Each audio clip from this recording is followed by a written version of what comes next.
was fun.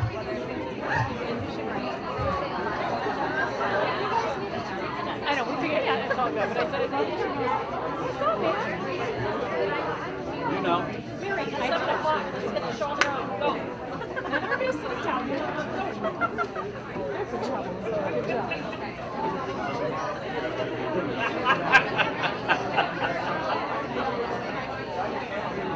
Come on, let's go.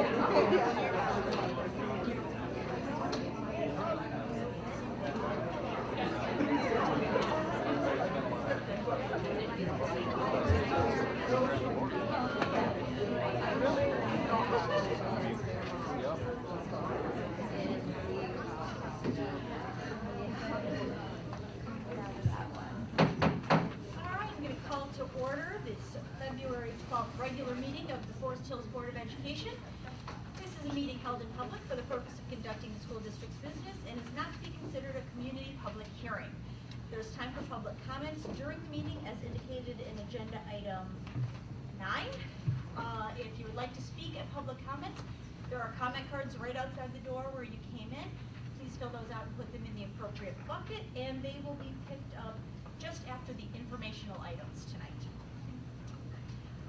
At this time, if you would please stand and join the Ada Vista Student Council as they lead us in the Pledge of Allegiance.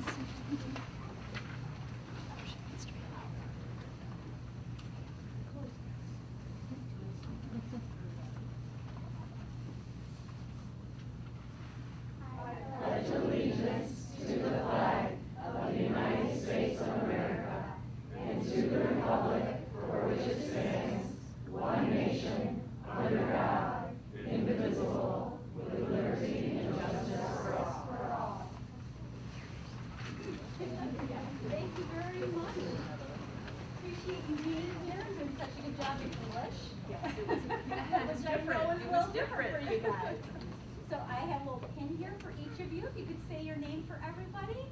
My name is Emerson. Emerson, thank you. Mackenzie. Mark, very much. Addie. Megan. Ryder. I'm Ryder, thank you. Alex, thank you. Thank you very much. Yes, now it's fun.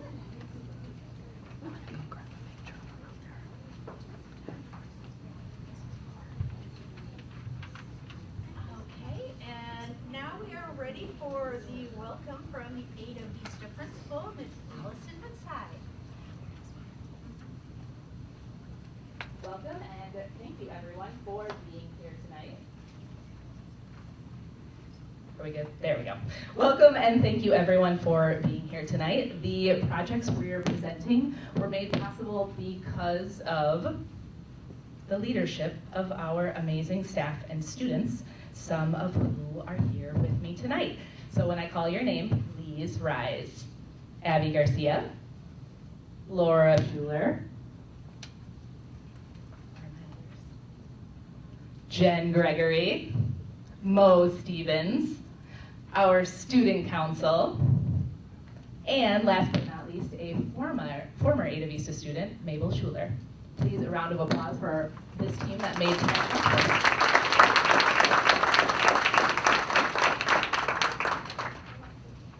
And because I'm only supposed to have 10 minutes, let's get started. So the first thing we're going to look at tonight is just a little bit more of a deep dive into our amazing Pride Pup program and give you guys a little bit of insight into the background, how it came to be, and the impact it's having already. So about a year ago, I was working through some administrative classes to earn my administrator's license, and the class I was working on at the time was all about school improvement, and they asked us to dive deeply into some of our school data and existing supports that we have in place, and find a gap and what sort of project we might be able to consider to support our staff and students. And as a first grade teacher, the biggest gap I have felt, especially since COVID, is mental health support, and just helping all kids feel safe and happy at school, ready to learn, so that we can do the hard work of learning and teaching and making academic growth. And so I started to learn a lot about therapy dogs, especially from my sister who works in a children's hospital. And she talked to me a lot about the dogs that they have in their program. And I learned a lot from Rockford Public Schools. They have school support dogs. And so I really did a big deep dive into everything that school support dogs can do to support students. One of the biggest roadblocks we came up of right at the beginning was cost. So we started to reach out into the community to see how they would be willing to support dogs if we could have them at school. All the veterinarians within Forest Hills are supporting dogs. We connected with Chowhound in Cascade. They're giving us a significant discount on all the items that we need. And then Spartan Nash is covering the bill for all the items. So that includes dog crates for home and school, a seat belt, food bowls, and they're also very generously donating gift cards to their grocery stores for the host families to purchase food for their dogs. The impact that Jersey has had has been very positive.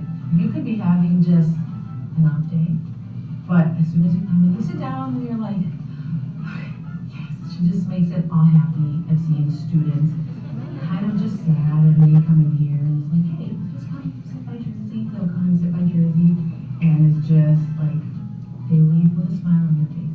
So it's transforming. We have been visiting classrooms. We do read alouds. We also greet in the morning, so we're at our door waiting for the students to enter school. We also have walk-in times where kids will come in and spend some time with her. We've also incorporated coupons with Jersey, which is also part of our PBIS initiative. And it is for teachers to be able to hand out, just like Pride tickets, to allow all kids to have access to her. I think one of the things with the student impact specifically that's been incredible is, at the very beginning, students were coming down quite regularly to see Jersey, which is understandable, but now that she's here, we've really kind of just seen it all mellow out in a sense, that students who felt like they needed to come see her regularly, who needed those breaks, are actually coming less. And so they just know that they have this support system, and in a way that makes them feel more secure. And so they don't need to be down here as often and can just pop in really quickly and then finish out their day in a way that they never were able to before.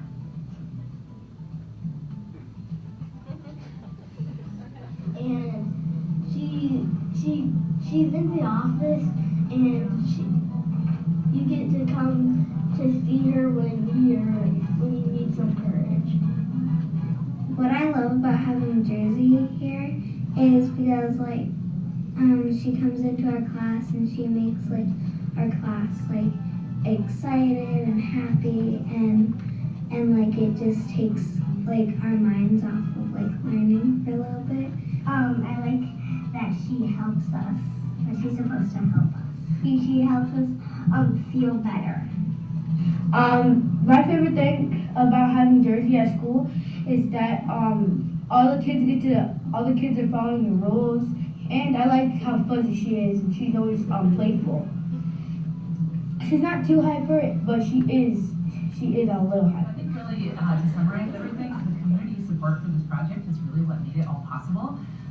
And the fact that both Laura and the community were willing to make sure that this is not only an Ada Vista project, but it's a Forest Hills Public Schools project, and all of our elementary schools are going to have access to this opportunity. This whole thing fits in seamlessly with PBIS, which we're implementing this year. And, I think just all of those things make it even more valuable than we hoped it could be.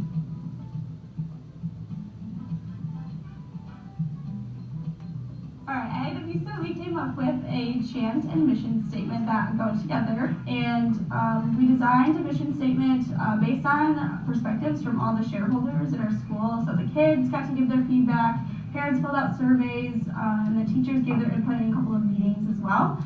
And then we took everybody's feedback and compiled that together to create one big statement that now we really get to live out together every day. And we talk about it too with the kids, and it guides our monthly focuses as well, just on specific big words that help kids to show pride and be responsible at school. We said always at Ada Vista that we were a family, But now we're a family kind of with clarity around what our roots are and what our purpose is, and use the chant to continue to live that out. So our ILT team came together, we came up with words that we were writing for our mission, and then wrote them on big pieces of Post-it paper for the kids to then decide, okay, what do we do here at Ada Vista that exemplifies that? And then popped in with the Spanish part to help us coordinate what those ideas could be. The kids then gathered into teams, developed paragraphs or lyrics that would go towards the chant, and then the kids all voted. We bring the students together, and they take pride when they sing the song and they take it serious. The creation of the chant gives us something to unite all of us every day, focus us, and just say who we are, right? Who we want to be, not just for today, but into the future. It was an honor being asked by Senior Gregory and the Student Council to help come up with a chant for the school. As a lifetime soccer and sports fan, there are certain chants I've heard from around the globe, and I thought there was no more fitting song than the one that you hear and that we use as our main theme. Children will be able to someday listen to this and they'll be able to reflect back on it. They may not know it now, but they'll be watching a football game or a soccer game and they'll hear that chant. They'll be somewhere in the back of their head, they're gonna be like, oh, and making those connections back to the time when it mattered to us to come together. So we were reading about how our school works together and positive things that we all do and how we connect to each other.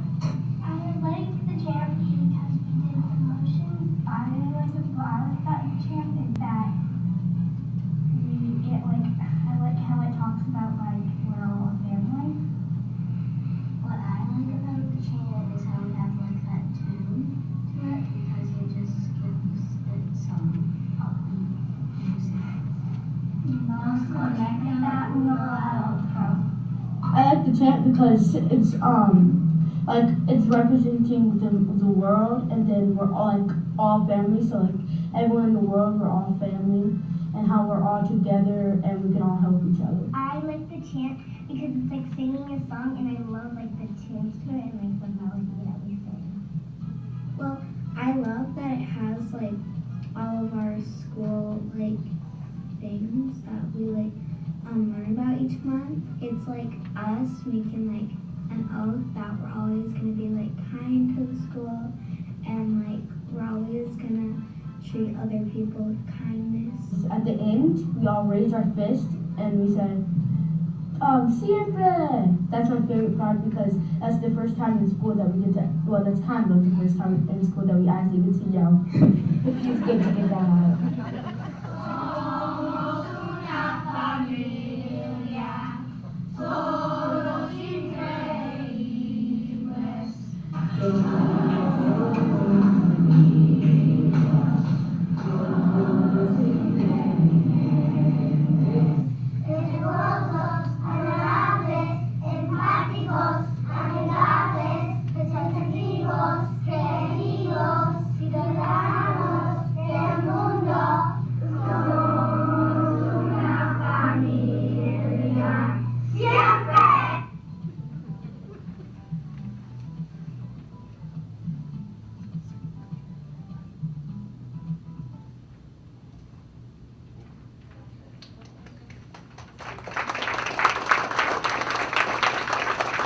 And then if Laura, do you mind coming up?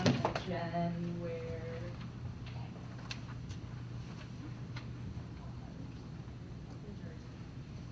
Jersey's already up. Thank you so much. Appreciate it. Any questions are welcome. I don't have a question, but I'm so excited that you guys have worked to bring this to the district. My own little boy is really, really excited for his dog to arrive at his school, and I'm really excited for all of them. I feel like unless you get to see this in action, you don't always know how impactful it can be in a school building.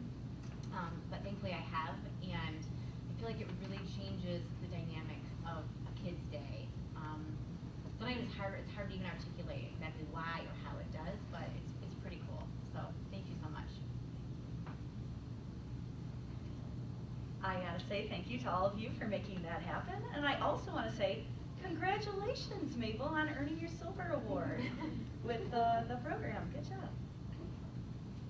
Yeah, I was part of a group a couple of years ago when we were trying to figure out ways that we could make life a little bit more joyful in schools, you know, because we just come through the pandemic and it was really rough on everybody. And I remember one of the ideas was like, what about dogs for the schools? And so many different ideas about why that couldn't happen were thrown around, and I am glad to see that those issues were overcome, because I think it's absolutely wonderful, and you can tell how excited the kids were to be able to have a dog to go to and pet. I know that my kids would have been very excited to have that, and they come home and grab our pets immediately at the end of the day for a little stress relieving pet of the animals.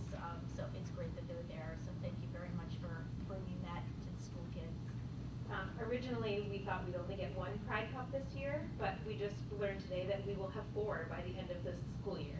So we're really excited. We'll have Jersey at Ada Vista, Belle is at Orchard View, a dog named Rocky will be coming to Knapp Forest, and then we'll be able to place a 4th before the end of the school year. So we're super excited for that. That's wonderful. Necesito siempre dice, muy feliz estamos que están aquí porque somos una familia y soy muy orgullosa que continúen a hacer cosas importantes y divertidas para nuestros niños. Did I do that correctly? Have you Yes. I like to practice. In other words, I'm so proud of these guys. This was once upon a time a baby program when my kids went there. You see what they're doing. They're starting new things that are spreading like wildfire all over the district. They're doing things so important for a community that's kind of hurting. The world's a crazy place. And for you guys to recognize that and make change is amazing. Thank you. Thank you so much. Appreciate it. I'd like to make a recommendation that perhaps the board gets its own dog. There's a pretty long waiting list, so I don't know if we can get you guys in The ahead. administration building has also requested. I guess we settled for a hamster. I will tell you guys one more cute thing though. I had lunch with a friend the other day whose child is in Orchard View and said, you have to understand, we know I have dogs in the district. My child is getting one in Orchard View and those kids are so excited. You have no idea what this is about. And I said, oh, I have a little idea. And so yeah, I mean like wildfire and everybody everywhere, it's just catching on and it's crazy. So thank you. Thank you so much. I think what I'm going to do is take a very brief recess here because we have a lot of students and families who probably want to take a quick exit before we hit the business part of the meeting. So go ahead and take a minute and head out if you like, or those of you that want to stay, we'll be back in just a minute.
All right, we'll come back here. I think everybody's got a chance to sneak out that wanted to sneak out. Could I please have a motion to consider the consent grouping?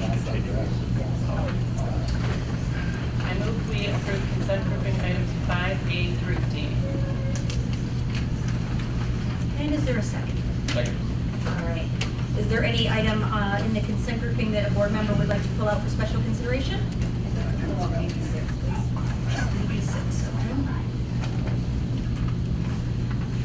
All right, with that, we will head into our curriculum report from Mrs. Tryon. All right, so this month we heard from Melanie Huxma from Ada Elementary and Christina Mendoza from Orchard View.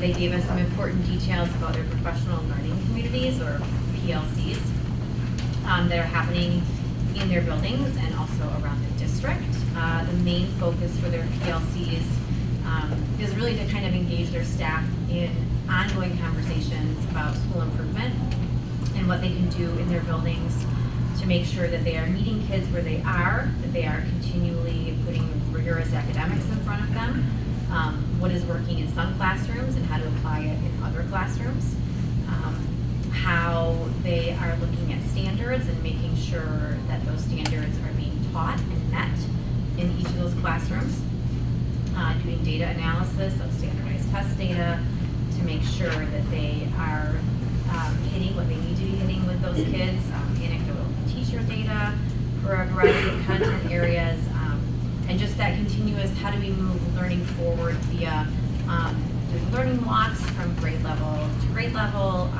both at their same level and then also vertically. And then just also doing like a regular content area analysis of rigor in each of those grade levels. So they described for us the activities and conversations that teachers regularly take part in to dissect what they're doing in their classrooms, to determine what is working and the conversations they have with coworkers, and just kind of trying to figure out where do we need to make some changes, what needs to stay the same, how can we all learn from each other to make sure that our kids are continuing to grow academically. We also, Mr. Haig gave us some information on the district's decision to expand the AP seminar class to students at Eastern and Northern for the 24-25 school year. It's only been offered at Central to date, but it will now be across the district as an option for students. And then just a reminder, this month, the book Ringer by Jerry Spinelli is coming off its 30-day review, and we will vote on that tonight. There's a very thorough description of what that book is going to be used for in the January curriculum committee notes. That's going to be a read aloud for Central Woodlands to accompany their units of study. And we have no new supplemental instructional or curriculum materials to review for March. Terrific. Any questions for Mrs. Trine? All right, Mr. Michelle, your finance report, please. Okay, we had a full meeting as well this month. Financial update, we didn't have January financial statements to review because this month's subcommittee meeting took place a little earlier than typical. So next month we will have 2 months worth of data for review. Next month we will also have a budget amendment to review, which promises to be full of changes, which is why it is taking the time that it is to be thorough. And there's a lot to amend and update, so we'll look forward to both of those next month. We got a brief construction update, as we do. Central Middle and Pine Ridge and the administration building are on track, not a lot to add. Well, one thing was noted as a future forecast type of announcement. Some things have been uncovered, as they had been previously as well at Ada Vista during renovations, so there's potential that the contingency fund, with what it was, could actually be used up in fixing some of these unforeseen things. So it's possible we'll have additional items to consider in the months ahead as they finish and then continue things over there, as they've had these kind of unforeseen things happen over there during construction. And then an update on the 2023 bond as well. The website creation is still underway. That will be tracking all of our progress and all the changes. The design phase is essentially what we're in at the high school level first, focused mainly on the athletics and outdoor spaces as kind of the first things. So meetings have already been happening to talk about ball fields and turf and the second entrance over at Eastern High School, the auxiliary turf field, the additional turf field at Northern High School as well. So the planning for those is in the process, as is the planning for the aquatic center. And the district has already sent out in-group invites for focus group participants that include staff, community, and students, as well as design group participants. There's a community survey that's in the works to go out and get kind of broad feedback. And then the site visits to other area aquatic centers are in the works as well. All of which is to inform even just the initial meetings with architects and engineers and actually getting that. So a very robust job to try and be informed about what we want and what our kids and coaches and parents and community want out of this building. So that's good. We also got a good overview of Schools of Choice from Mrs. Anise, which was right on time and a good refresher as that season comes up for us again. And that brings us to our action items for approval tonight. They're all capital projects. There's no general fund expenditures for us today. The first is for classroom furniture for Central Middle School. As things wrap up construction-wise there, this is to outfit new classrooms and group spaces in that building. District utilized 3 different purchasing co-ops for bidding requirements, and the furniture will be coming from 4 different suppliers for an amount not to exceed $232,321. The second item is for audio and AV equipment to outfit the 2 multi-purpose rooms similar to this one in the new Administration Transition Center building. This includes microphones, projectors, control systems, speakers, all of that stuff. Quotes obtained from 3 vendors using the REMC contract pricing. So the amount not to exceed for this is $46,800, also from 2021 capital projects. Next item is the purchase of Chromebook carts. These are those Chromebook carts that can house and charge up to 36 devices per unit. This is to fill one particular new need, which is the PSAT and SAT testing, which is all computer-based now. So this will allow the transfer of these devices around the various buildings, as well as meet the other needs where we can move technology instead of duplicating technology. So this again is REMC contract pricing, about $2,000 per cart. So the request is 15 carts for an amount not to exceed $30,865. Number 5 on here, the PA clock system.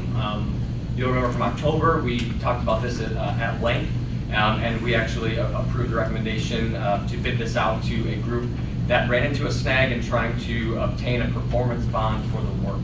Sounds like this is a very rare occurrence that I think we can recall another time when this has happened. But it's essentially not caused them to not be able to pursue the project for us. This was a big project, if you'll recall, this CareHawk system that's going to go in 15 more buildings across the district. We've already installed it into 2.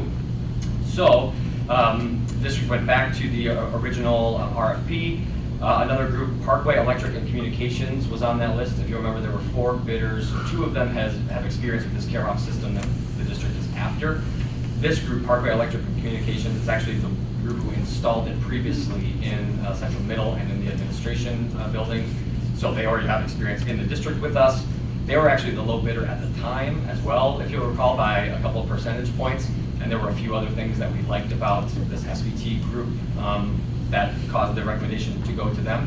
But the district reached back out to Parkway Electric and Communications, and they are able to fulfill the bids that they put in place. So this project is shifting to them. We haven't spent any money on this at all. We didn't lose any money to this other group that can't do it now. So the recommendation amount not to exceed $3,583,100, which is actually about $80,000 less than we had approved previously, all in to go with the SVT group.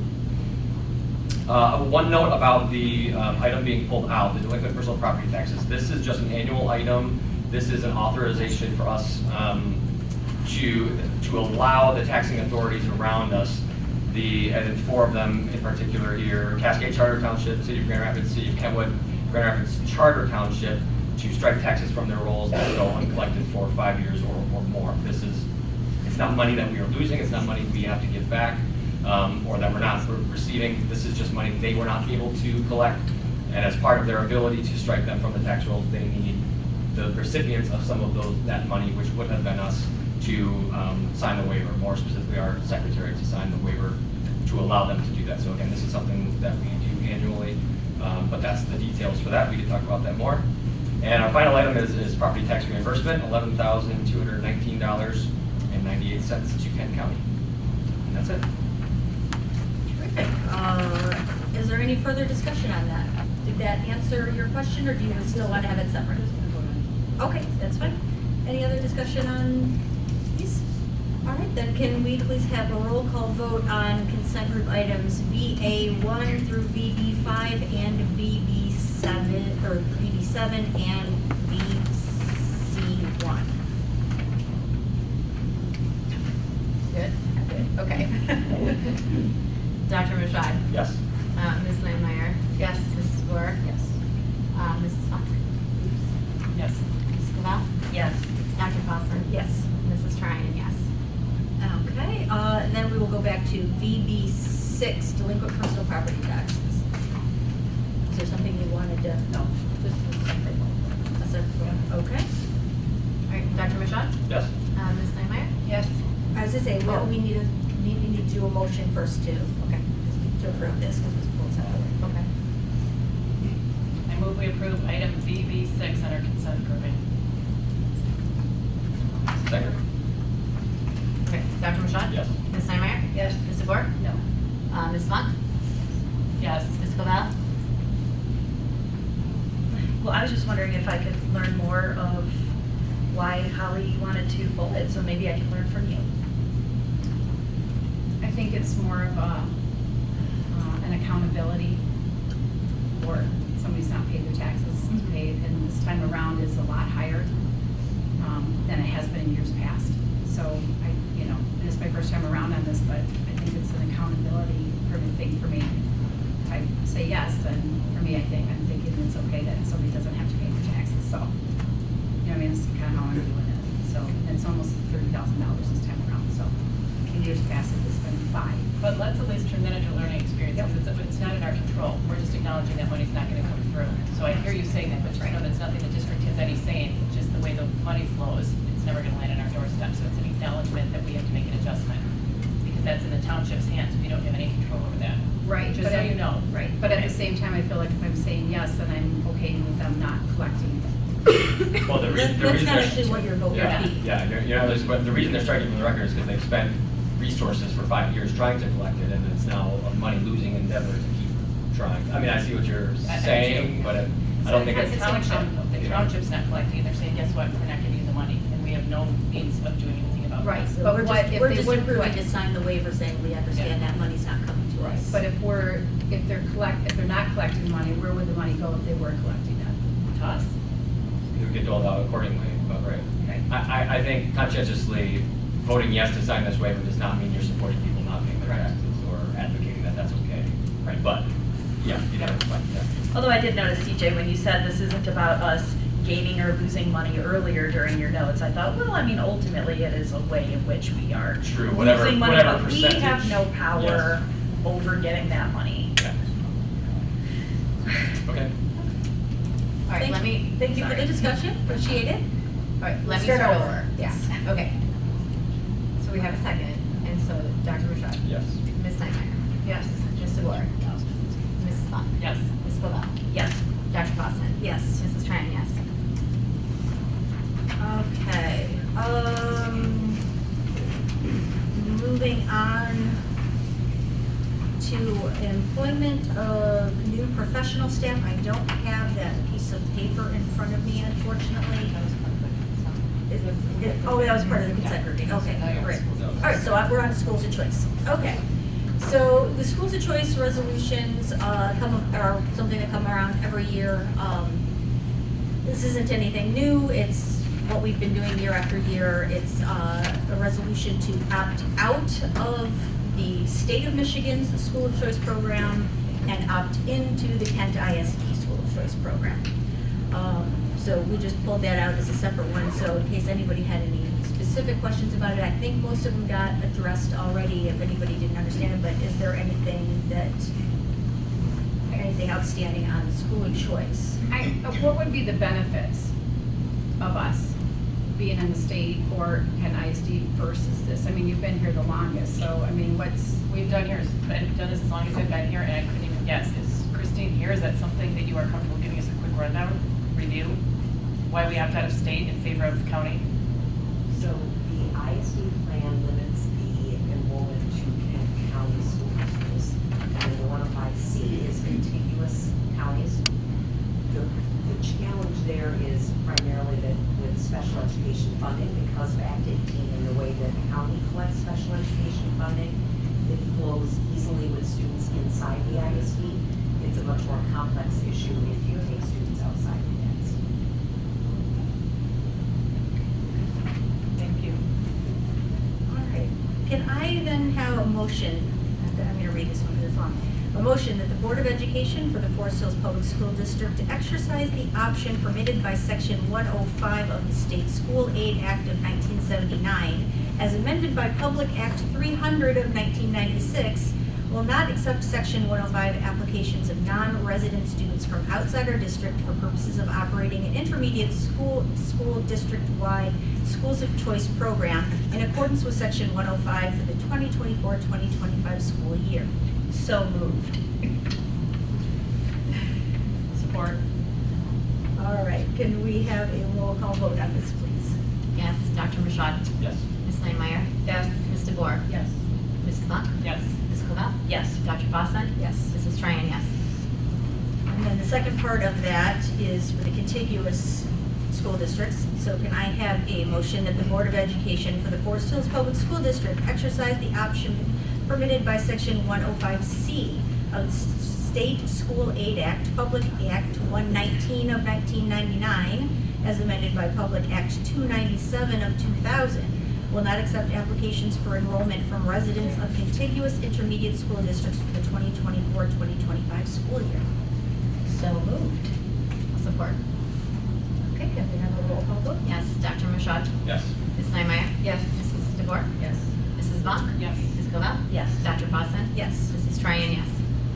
And finally, can I have a motion that the Board of Education for the Forest Hills Public School District will participate in the Kent Intermediate School District Collaborative School of Choice Program for the 2024-2025 school year? So moved. I will support that one too. Okay, and I will vote. Dr. Rashad? Yes. Ms. Steinmeier? Yes. Mrs. DeBoer? Yes. Mrs. Buck? Yes. Ms. Clavell? Yes. Dr. Fawcett? Yes. Mrs. Tryon, yes. All right. Thank you very much. This is just a quick reminder that if you would like to speak at public comment cards are out front, right outside the doors where you came in, and they will be picked up right after these informational items. I just have two of them at the moment. The superintendent has accepted the resignation of Amina Moise, the principal at Forest Hills Northern, effective at the end of this school year. And administration is starting the process of posting that position for a replacement for next year. The other one is regarding board policies. We received a very large number of board policies that need to be updated. These are all surrounding changes to the law regarding collective bargaining. They're just to keep up with those changes in the laws. Since there were so many of them, I wanted everybody to have a chance to be able to read them, digest them, and if they have any questions, get those questions answered before we take a vote. So that's why I just wanted to put it out here and have them posted for informational items this month, and they will be something that we'll vote on next month. If you have any questions about anything as you read along, I'm sure Christine Neese would be happy to answer your questions.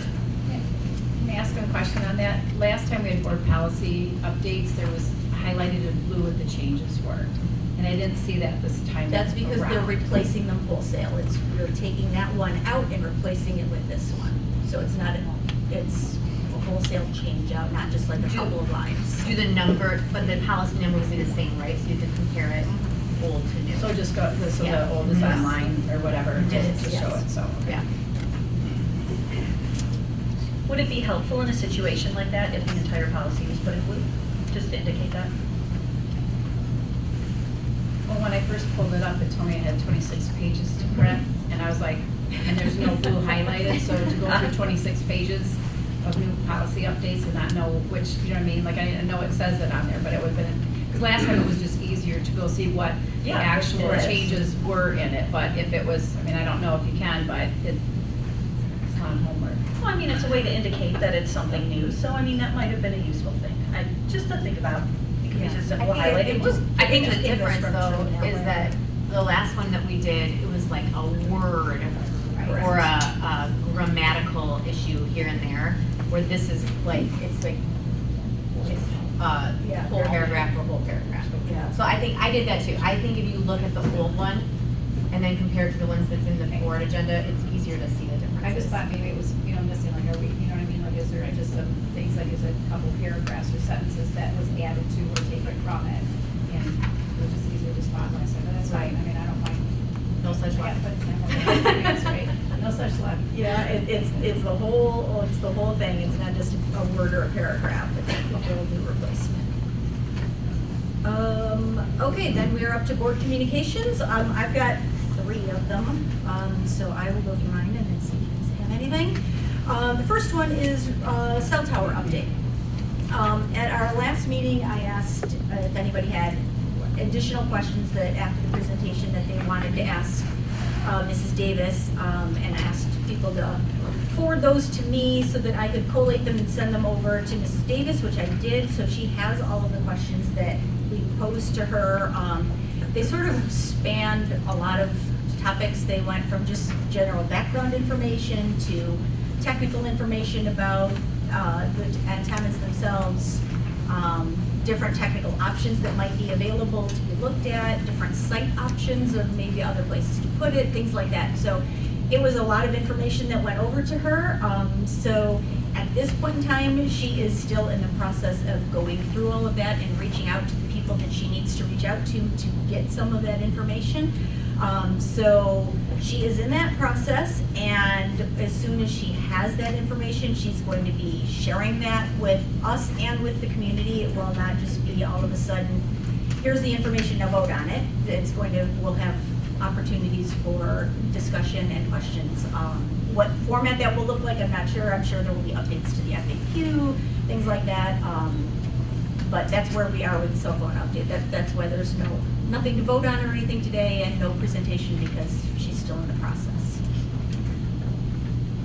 I'm going to add to, I would like to see an opportunity, and I don't know if I can motion this or not, but I'd like to see I'm going to motion that we have an opportunity that we have another forum or town hall for our parents and for the district to present both sides, so we can see both sides of the cell tower, and have one of the school venues to be used for such a time when, if this comes back around, to be presented to us.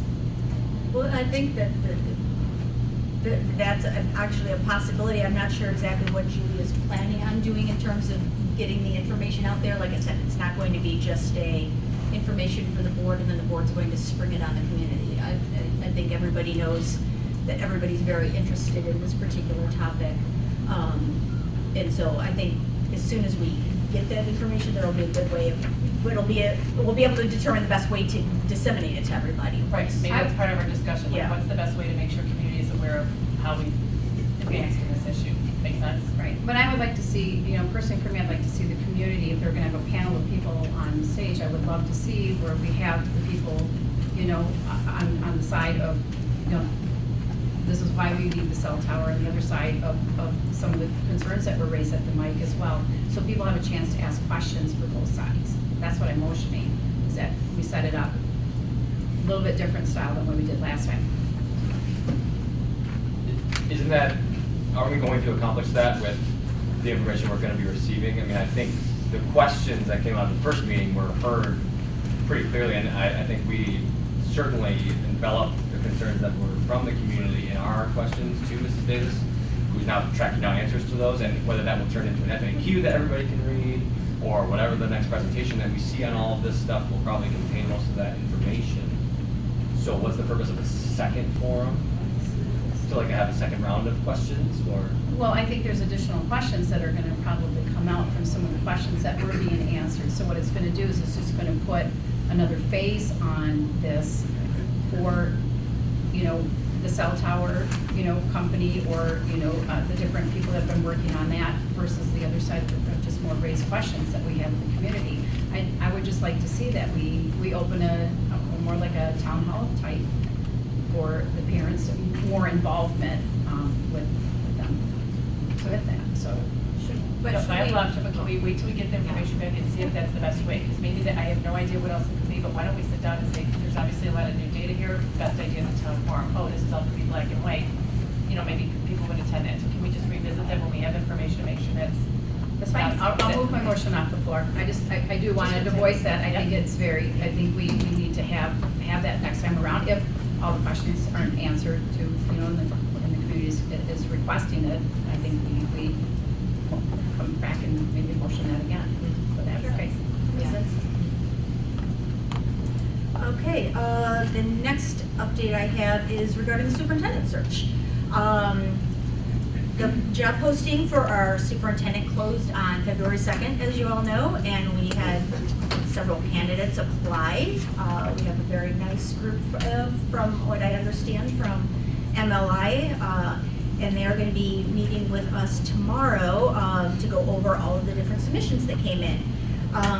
Per Open Meetings Act, Section 8, there are limited instances when we are allowed to go into a closed session. And Section 8F states that one of these times when we can do a closed session is to consider the contents of an application for a superintendent, as long as all of the candidates requested confidentiality. And all of the candidates, of course, did request confidentiality. It's not surprising. So tomorrow when we have our meeting, we will vote to go into a closed session. All of the applications that came in will be anonymous to us. It'll be candidate A, candidate B. We won't know who they are.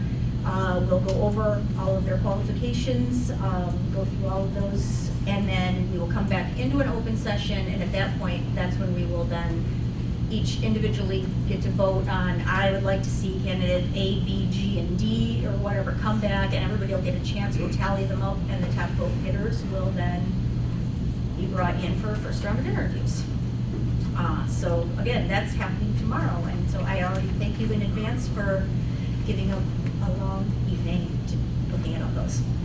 The last thing I just wanted to mention was that MASB had their Winter Institute, not this past weekend, but the weekend before. It was all online, which is a little bit painful.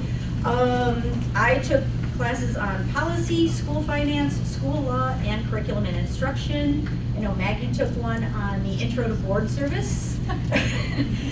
Because as we all decided in January, we said it was important for all of us to take 101. And I will just say, it was a lot of review.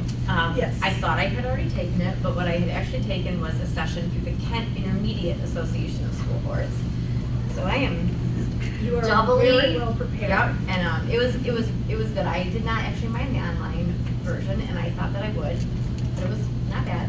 It was about 7 hours. But what I liked about it, and I'm sorry to interrupt. No, you're good. It was a good reminder that we are doing so much right, and there are a lot of districts who are really struggling with some very basic things. So it was a good reminder. It was a good refresher. I appreciated the double learning opportunity. Yes, and thank you for doing that. So if you haven't yet taken 101, it is available online as an on-demand. You don't have to sit in and do it all at once like Maggie did. But the classes that they offer are very good and very useful. So I highly recommend them. And just a quick follow-up, when I found out she took 4 classes, it warmed my heart because it's a challenging job, and to maybe have an expectation of ourselves that we encourage our newest members to kind of dabble in some of those classes and get exposed, I think would be very commendable. And so I'm so excited you guys have all tried it out. Let's not laugh about wanting to get a refresher in our tenure in the district, but it's a helpful class. So I'm so proud of you guys. I think you're amazing for taking time out to make that happen. Thank you. All right, any other board communications? I just have a quick update from the foundation. Busy time of year for them as well. The annual art and essay contest kicks off in about a week, February 20th. Students from all grades can submit entries for this year's theme, What Makes You Proud to Be a Husky, Hawk, or Ranger? Scholarships up to $1,000 for winners. Always fun to hear and see those.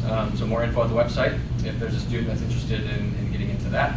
The spring grant season closed about a week ago with 51 applications. So a review is taking place right now. Grants will be awarded in early March. And then there's still room on the foundation board for a community member or anyone who is interested in volunteering in that capacity and helping with the foundation from an oversight perspective. So you can find details and apply at the website of the foundation for that as well. So. Thank you. Any other board communications? All right, then we will move on to public comments. At this time, we welcome members of the community to address the board. When you are called, please come up to the microphone and state your name and your address and limit your comments to 3 minutes. Please direct all comments to the board. For established procedures, we will not respond to questions or interact with the speaker during public comment. Everyone who indicates that they would like follow-up from the district will get follow-up from the appropriate administrator. And a technical difficulty with this particular room setup, the machine does not actually, the cord doesn't hook up, so we can't put the 3-minute timer up there, but Mrs. Davis does have it on her computer, so if you're speaking up there and you need to take a peek at her computer to see if you're on track, it's right there, so apologies for that. First up, it's a Monohar. Mrs.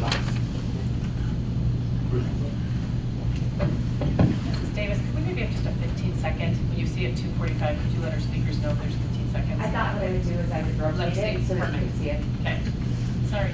No worries. Vincent Monohar. You'll find me at 6860 Cascade Road.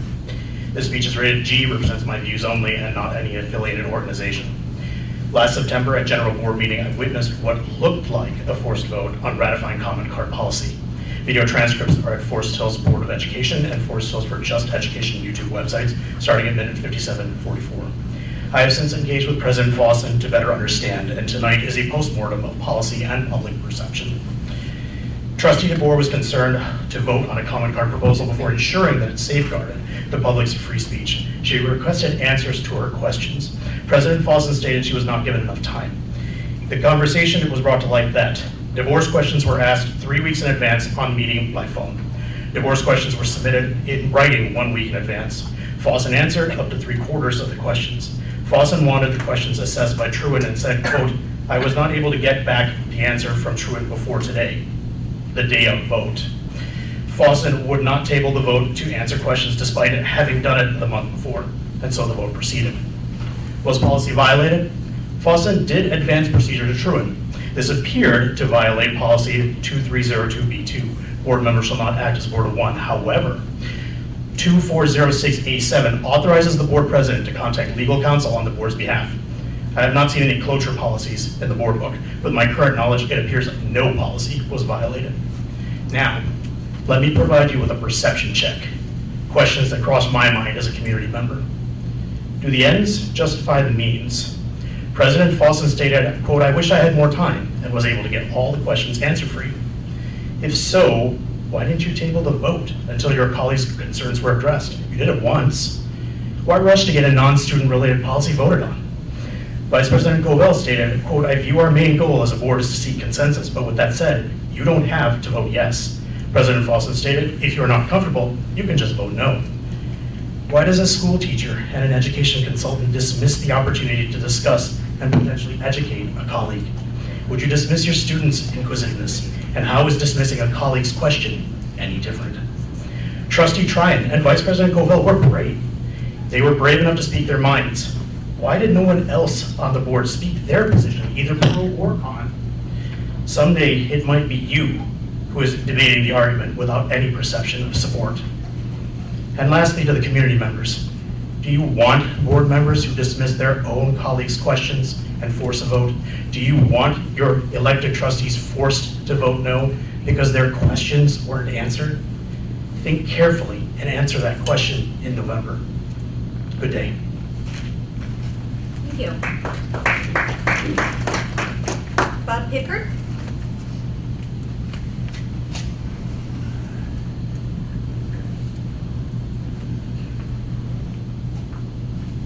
Good evening, board members.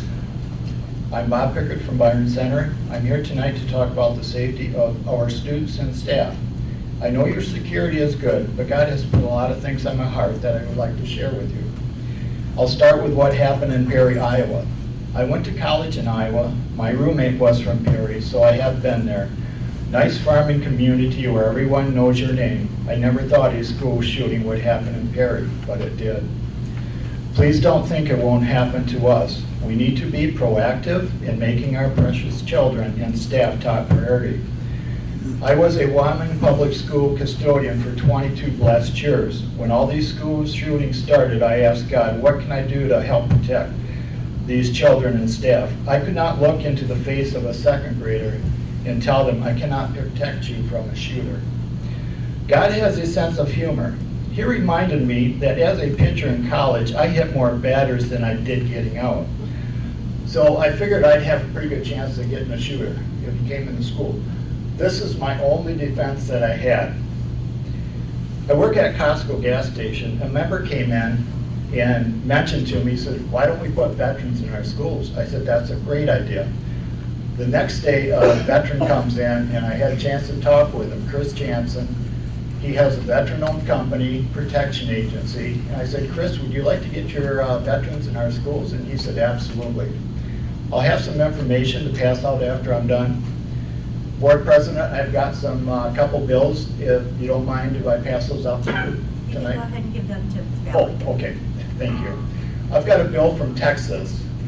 In Texas, the school boards went to Austin and they demanded guards for their children and staff. They have U.S. Marshals, they have SROs, they have police officers and retired veterans.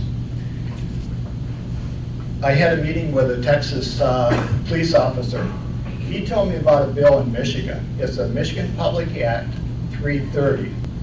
He told me in Lansing, they have their own police officers in their public schools. There is funding, so please look at these two.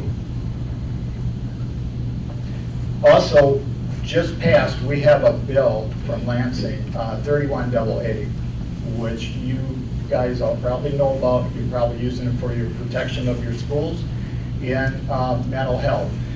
There is a 3M film. It's a bullet-resistant film. There's a couple schools on here that have it. They would be happy to talk with you. I've seen a video of this. You know, we find out shooters with the assault rifles can get in with a matter of seconds. With this film, they cannot get in maybe 2 or 3 minutes. So this will hold them up until a police officer is called or somebody. Thank you for letting me speak tonight. If you have any questions, my name is on the top here.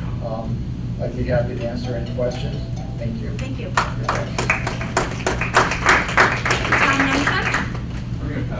Okay. Doug Lee?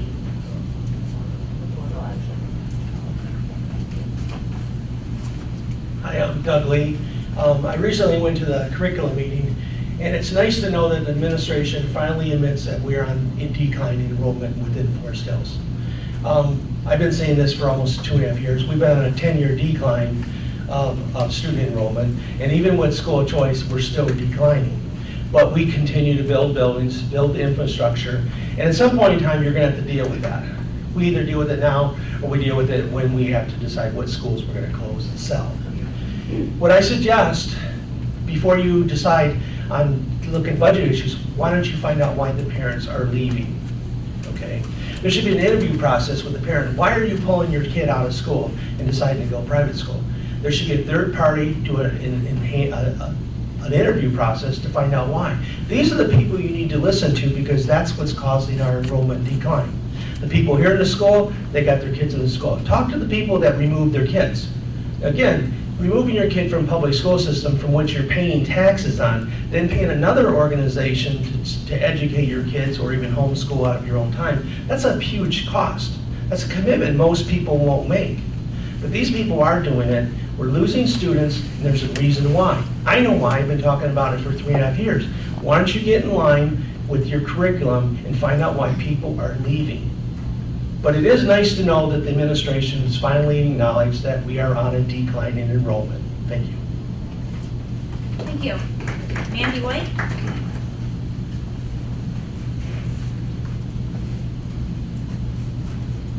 Mandy White, this is not the first time I've come up here to talk about transportation. And again, it's coming up because we are very short-staffed. I'm sure that you've probably heard some grumbles. You see the cancellations of buses.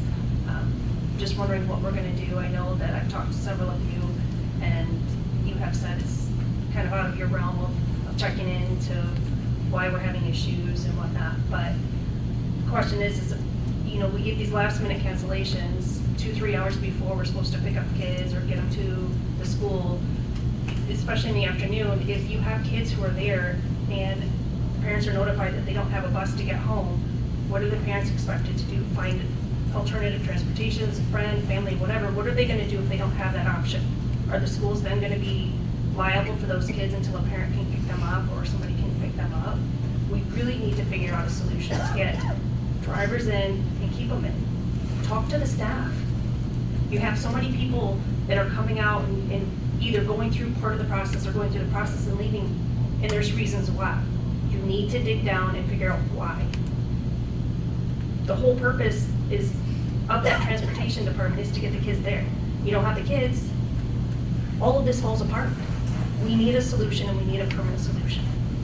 Start talking to the community, start talking to the drivers. There has to be a solution.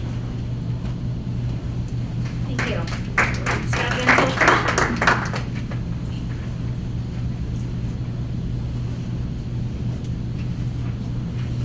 Hello, Scott Van Soltman. I live in the district. I come before you again for a request for greater transparency. This board does not just set policy for the school. You are our representatives of this government institution. This is a government organization, no different than the local township boards of trustees, the Michigan House of Representatives, or the U.S. Senate. You are our representatives. Being our representatives, you should at the very least listen to us, and in turn, you have the power over these administrators, and as such, you can direct them to do certain things. One such thing is to have better information in the board packets, not just the BOE board packets for tonight, but also the finance and curriculum meeting packets. The packets for the committee meetings need to be better, since currently those meetings are not recorded, unless it is done by the participants. Last week I was there and recorded both meetings with my cell phone, and they were posted to YouTube the same day. This is something that the administration should be doing for those meetings. During those meetings is where the actual discussion on the various items take place, unlike these meetings where typically everything is rubber stamped 7-0, because you already had the discussions at the prior meetings. But we don't get to see that. Regarding the FHPS BOE YouTube page that I spoke about last meeting, it still took 15 days to upload the meetings from October 4th, November 20th, and December 18th. The January meeting took 15 days to upload, and as predicted, Vincent had his video uploaded the very next day. Currently, there are 47 videos on the FHPS BOE YouTube page. The average length to upload a video is 43 days. The longest video to upload took 200 days. The first 14 videos were all uploaded the same day, June 3rd, 2022. And those videos consist of all BOE meetings from November 2021 to May 2022. I believe that there was some talk about the school not even recording these meetings, as there was no interest. However, there are 14 videos with over 1,000 views, and with the highest viewed having over 10,500 views. Almost all the other videos are in the triple digits, so there is interest to review these meetings. Additionally, whoever is uploading these videos should be doing them the very next day, and not editing or muting sound. It is a very easy process. Some of the early videos, the Pledge of Allegiance is muted. What possible reason could one justify for muting the Pledge of Allegiance in an open U.S. government meeting? Along with the uploading these BOE meetings, the finance and curriculum meetings, which are held at 8:30 a.m. or 3:30 p.m. during the week before the BOE meetings, those meetings should be recorded and posted before the BOE meetings, so the next week, so the parents and taxpayers and stakeholders have an opportunity to see what was discussed. Recording the meetings actually provide transparency, accountability, because those video recordings serve as a record of discussions, actions, and decisions made during those committee meetings, documentation, so we can actually review and see what's there for clarification and historical context, communication to obviously the stakeholders, and training and development, allowing new board members or committee members to familiarize themselves with procedures and protocols. Thank you. At this time, public comments are closed. The board thanks you for your input, and the appropriate district representative will follow up with all of those of you who requested it. Is there any other business before the board? All right, there being no further business, meeting's adjourned.